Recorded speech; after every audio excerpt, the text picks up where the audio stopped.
Alright, that last video was about the maximum length I'm really aiming for. This one, I think I'm going to get through a fair bit quicker. 6A and 6B, index laws. What is an index? It's something that's used to represent the product of the same factor. You sometimes will hear it called an exponent or a power. This we've heard of, and we would say 2 to the power of 5, and that's the same as 2 times 2 times 2 times 2 times 2. There you go, 5 of them being multiplied together. If you did that, 2, 4, 8, 16, 32. 2 to the power of 5 is 32. Makes perfect sense. 4 x's being multiplied together, so the index becomes 4. It tells me how many of that letter, variable, or number are being multiplied together. A letter on its own is just given a power of 1, so a to the power of 1. We never really write that because we would just write a. Same with 5 to the power of 1, we'd just write 5. Prime factorization, that's something you haven't done in a little while. It might be useful for you later on in some of the problem solving or to find highest common factors, but we'll get to that. We'll show you how to use that when we get to it. That's what I'm trying to say. Now it doesn't want to scroll down. Computer fun. There we go. All right, let's have a look at these rules we're going to get today. When I multiply two base with different powers, I add the powers together. Let's have a look and see why that makes sense. Let's just start with if I had a squared multiplied by a cubed. I think you can all imagine that sort of scenario. A squared, well, that's a times a. And a cubed, if I wrote it in expanded form, is a times a times a. Now, when I'm multiplying terms, it doesn't really matter what order I multiply them in. So I could easily just write this as a times a times a times a times a. Oh, that's 5 a's being multiplied together, so I could write it as a to the power of 5. Well, you can see, using the law, it says to add those exponents or powers or indices. 2 plus 3, that would get me to 5 in a much faster way than having to write out all that expansion. So that's what we're going to do. When you've got the same sort of thing, but you have division, so a to the power of 7 divided by a to the power of 4.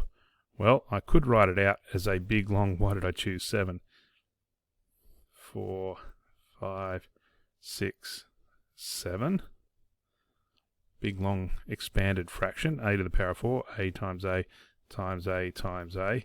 And you would remember, of course, that we're allowed to cancel common factors. Well, everything's being multiplied, so there are factors here. So a divided by a, that's like 1 over 1. I could do that again, and again, and again. What I'm left with in the numerator there is a times a times a multiplied by 4 ones. Well, multiplying by 1 isn't changing it, so that's going to give me a to the power of 3. On the bottom, I've just got 1. We don't usually write 1 in the denominator. So a to the power of 7 divided by a to the power of 4 would give me a cubed. Well, it's much easier to just say, oh, I've got 7 of them. I'm going to cancel out 4 of them, take 4 away. I've got 3 of them left. So that's what the rule that enables you to do. You don't have to go through that whole expanded step. You can just get to the answer. Do we need to see any of these written in expanded form? We just showed some. I'm just going to write them quickly and you can see if you agree with me. I think you can picture them in your head as fast as I can write them. That one I could expand further, I guess.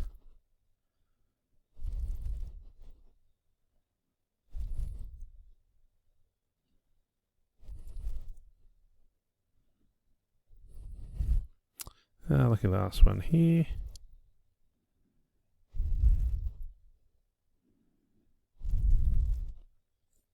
Writing an expanded form, it's not the sort of thing I'm likely to ask you to do in an exam, but something you should be aware you can do. Write an expanded form and then evaluate. Well, this is at least something because we're going to get some values here. 5 times 5 times 5, 5 5s are 25, times 5 is 125. Yes, I am working across the page due to limited space. Please do not work across the page. Please work down the page. Negative 2 to the power of 5. Negative 2 times negative 2. Negative 2 times negative 2 times negative 2. 2 to the power of 5. Previously it was 32. I can even remember that. Or you could do it on your fingers again. Is it going to be positive or negative? Let's think. A negative times a negative becomes a positive. Multiply it by a negative is a negative again. That's going to make it a positive. That's going to make it a negative again. All right, there we go. That's going to be Oh, well, the challenges keep coming. My microphone cut out there. So I've had to go back a little bit. Luckily, it wasn't too far. Let's keep going with the rest of this lesson. So 2/5 cubed, so it's 2/5 by 2/5 by 2/5. Numerators by numerators, denominators by denominators. 2 times 2 times 2 is 8. 5 times 5 times 5, we did it before, 125. Next up, write the following in index form. So this is a 6, and how many x's? 1, 2, 3, 4 x's being multiplied together, so I write it as x to the power of 4. Next one, writing this in index form, I've got a fraction, so there's my vinculum. 2 3's being multiplied together, so that's 3 squared. 3 4's, so 4 cubed. 2 7's, we write as 7 squared, and 3 5's, 5 cubed. Okay, what about the last one here? They've tried to jumble them up a little bit. Let's see how we go. I've got an 8 times an 8, so I'd write that as 8 squared. How many a's? 1, 2, 3 a's. A cubed. And how many b's? 1, 2, 3 b's. 8 squared, a cubed, b cubed. I said 3 and wrote 2. That's interesting. All right, next bit. Finding a prime factor, 48. Well, most of you probably remember 6 8s are 48. Let's write it like that. Are they prime numbers, 6 or 8? They're not, are they? So let's keep going. 6 I could write as 2 times 3. They are prime numbers. So those branches are going to stop there. 8, well, that's 2 times 4. And finally, 4, that's 2 times 2. Now I'm stuck. I've only got prime numbers at the end, so I can stop. You could have done 48 a different way, but whichever way you do it, you should end up with 1, 2, 3, 4 2's being multiplied together, 2 to the power of 4, multiplied by 3. What is 2 to the power of 4? 2, 4, 8, 16. 3 16's are 48. We must have got it right. How do we actually use the index laws? When I'm multiplying, a to the m times a to the n, what do? We add the powers. So here I've got 3 to the 6 times 3 to the 4. 6 plus 4 is 10. 3 to the power of 10. 7 to the 9 divided by, what do I do with division again? A to the m divided by a to the n was a to the m minus n. That's right, because the pairs cancel out. So if I have 9 in the numerator, 5 in the denominator, 5 of them are going to cancel out.